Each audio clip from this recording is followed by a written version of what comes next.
Jésus peut vous offrir une eau qui ne vous laissera plus jamais avoir soif.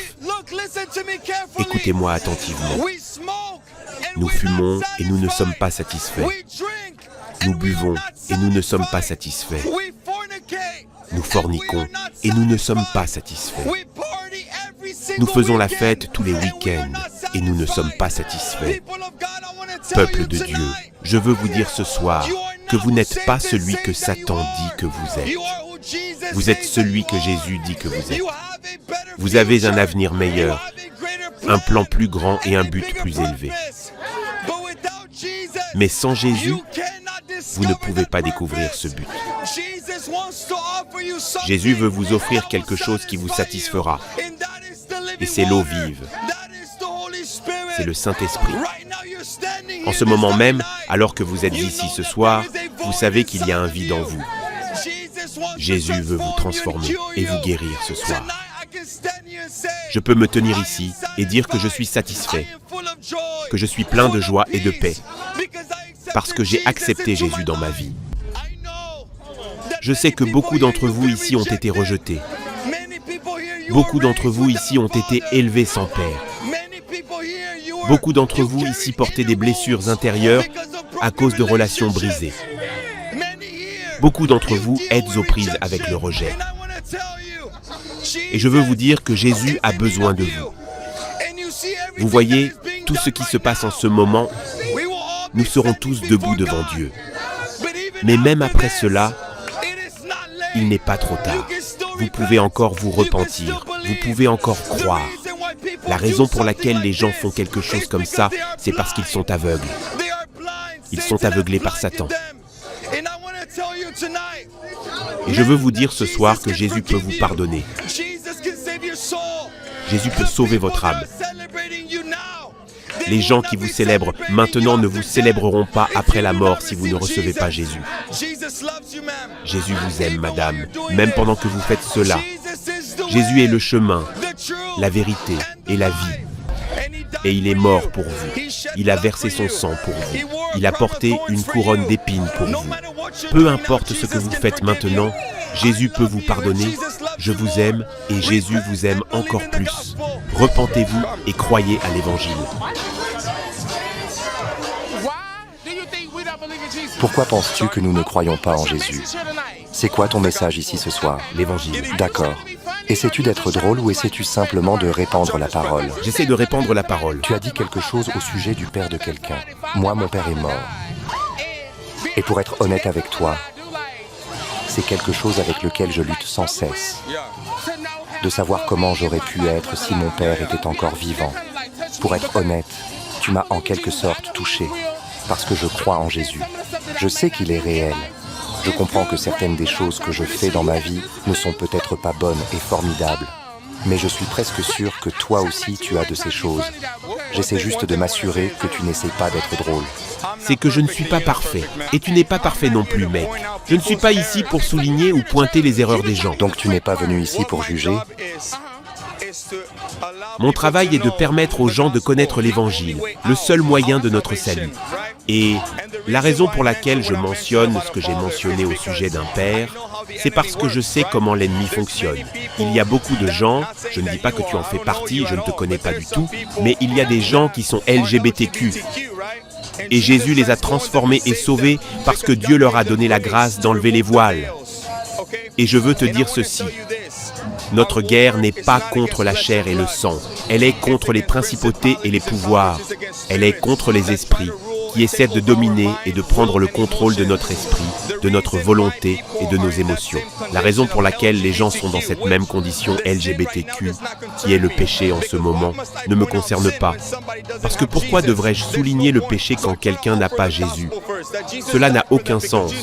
J'essaie donc d'offrir d'abord l'Évangile, que Jésus est mort pour eux, parce que Jésus a vu en eux une valeur que beaucoup ne voient pas en eux-mêmes. Écoute-moi, et je veux te dire que, regarde, même maintenant, à cet instant précis, Jésus t'appelle et il veut toucher ton cœur. Et je crois que Dieu ne m'a pas envoyé dans cet endroit par hasard. Peut-être que je parle, peut-être que 95% des gens me prendront pour une blague. Mais j'ai vu Jésus quand j'avais 17 ans. Je sais comment il a changé ma vie. J'étais misérable, Mon frère est devenu schizophrène. Mes parents se disputaient tout le temps. Mes frères étaient toxicomanes. Je ne savais pas quoi faire d'autre de ma vie.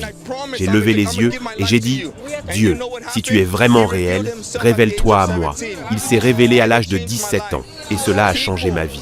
La raison pour laquelle les gens portent la graine LGBTQ, c'est parce que beaucoup d'entre eux entrent dans une relation avec leur sexe opposé et se retrouvent brisés par leur propre sexe. L'ennemi chuchote « Pourquoi n'essaies-tu pas ton propre sexe ?»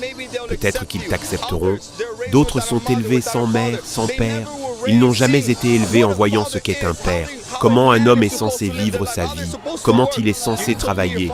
Tu m'as dit que ton père n'était pas là pour toi, que ce n'est pas la faute de Dieu. Il y a un diable qui vient pour voler, tuer et détruire.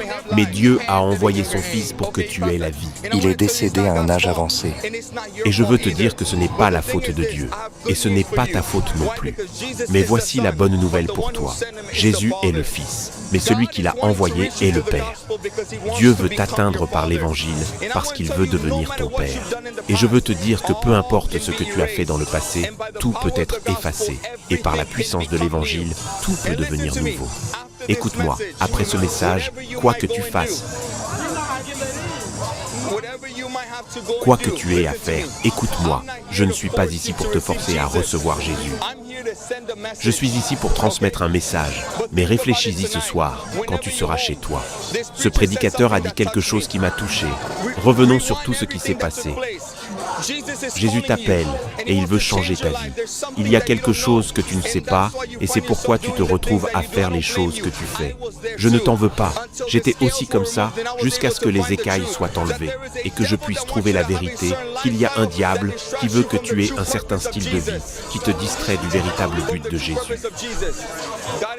Dieu t'appelle, mon frère. Tu permets que je prie rapidement pour toi? Oui, bien sûr. Père, au nom de Jésus, je te remercie pour ce moment.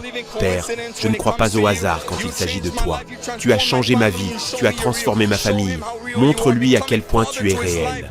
Deviens un père pour sa vie, au nom de Jésus-Christ de Nazareth. Père, je commence à annuler toute semence, toute manipulation, tout mensonge de l'ennemi au nom de Jésus. Père, montre-lui l'amour que toi seul peux lui montrer.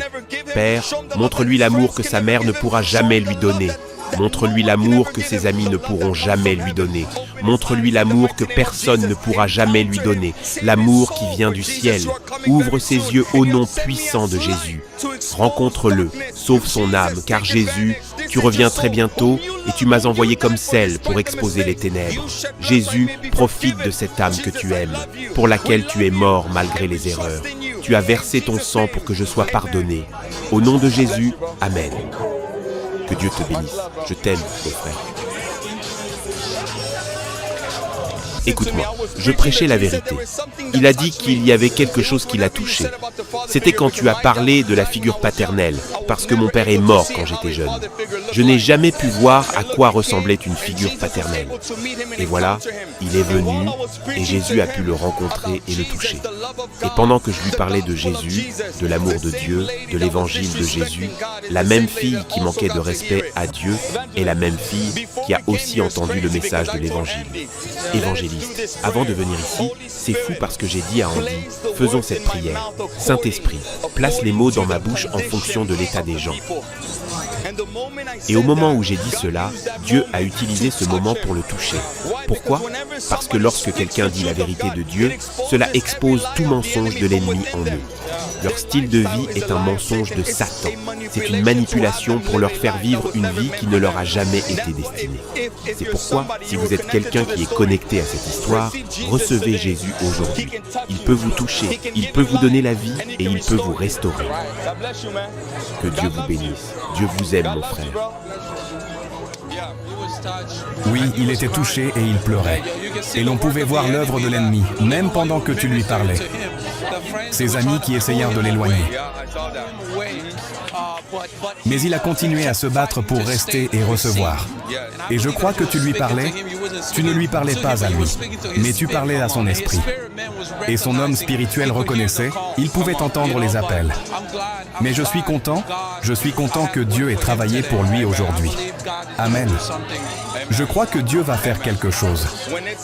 Quand c'est de Dieu, aucun démon de l'enfer, peu importe le nombre d'agents qu'il essaie d'envoyer pour vous empêcher d'entendre l'Évangile.